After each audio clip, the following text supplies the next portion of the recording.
One of the most important mitzvot that a person needs to know about is the mitzvah of Mesirut Nefesh.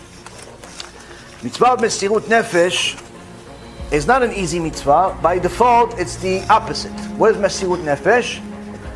Self-sacrifice. Self-sacrifice for Hashem. Now, question comes in the Gemara, Masechet Pesachim, page 53b. It says, when do you know that you are a Eved Hashem, a servant of Hashem? Everybody thinks that they're a servant of Hashem as soon as they put a kippah on, or a kisui rosh, a long skirt, a dress, maybe a peot, maybe a tzitzit. Everybody thinks, no, I'm a servant of Hashem. All day I'm watching shurim. Yeah, you're a servant of Hashem. You have to test yourself. How do you know you're a servant of Hashem? I pray. Doesn't mean you're a servant of Hashem. I learn Torah. Doesn't mean you're a servant of Hashem. I do mitzvot. Doesn't mean you're a servant of Hashem. Who's servant of Hashem? Moshe Rabbeinu was servant of Hashem. But you're also obligated to be servant of Hashem. Eved Hashem. How do you know? We're all obligated to be Eved Hashem. The ladies, the men, everybody.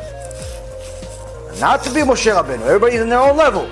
But the point being, we're all obligated to do it. How do you know you're there? How do you know how did you get there? As soon as you come to the conclusion that you're going to do what Hashem said, even when you don't want to, that's when you start understanding the role of an Eved Hashem.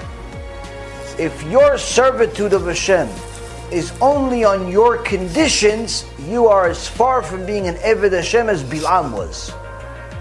If you are going to serve Hashem only when it fits your agenda, only when it fits your schedule, only when it fits your budget, only when it fits your lifestyle, you're not an Eved Hashem. You're just another person that maybe does some mitzvot. An Eved doesn't have his own or her own will. An Eved has the will of the master. Now, of course, that doesn't necessarily mean that he wants to do it, but he's going to do it because the master said so. So that means that the master said, wake up early in the morning. I don't want to wake up in the morning. Who wants to wake up early in the morning? No one wants to wake up early now. But the master said to wake up early in the morning. So guess what you have to do? You want to be an Eved Hashem? You have to wake up early in the morning. You don't want to be an Eved Hashem?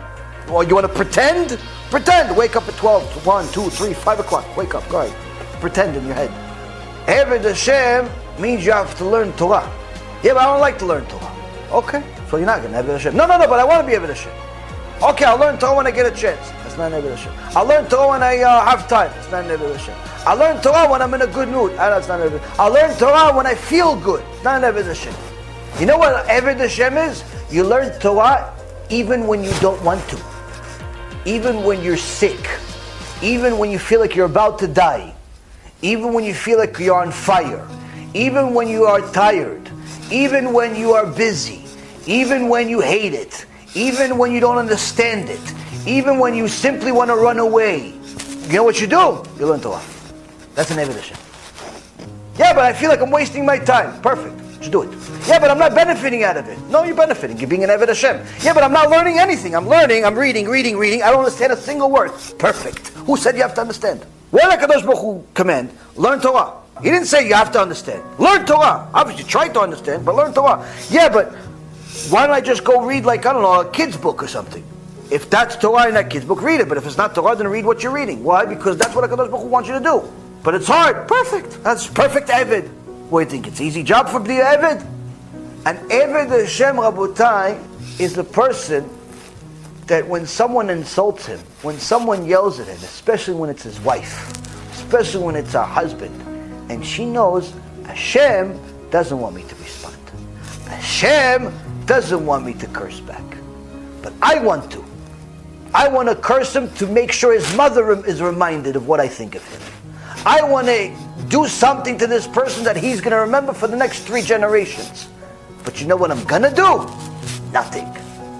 Why? Because Hashem doesn't want me to do it. I want to do it.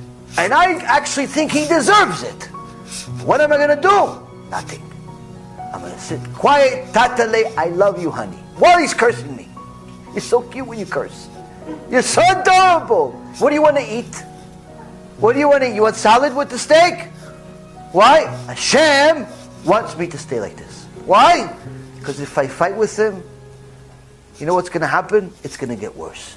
So I'm going to do what Hashem wants me to do. What Hashem wants me to do, stay quiet. Yeah, but he's insulting you publicly. He's writing stuff against you on the internet. He wrote 8, 9, 10 articles about you. He called you names. He did this. Baruch Hashem. What do you mean Baruch Hashem? Why don't you tell him back? Why? For what purpose? To show who? Who am I showing? Did he insult Hashem? No, he insulted you. Who cares about me? If he insulted Hashem, that's something for me to respond to.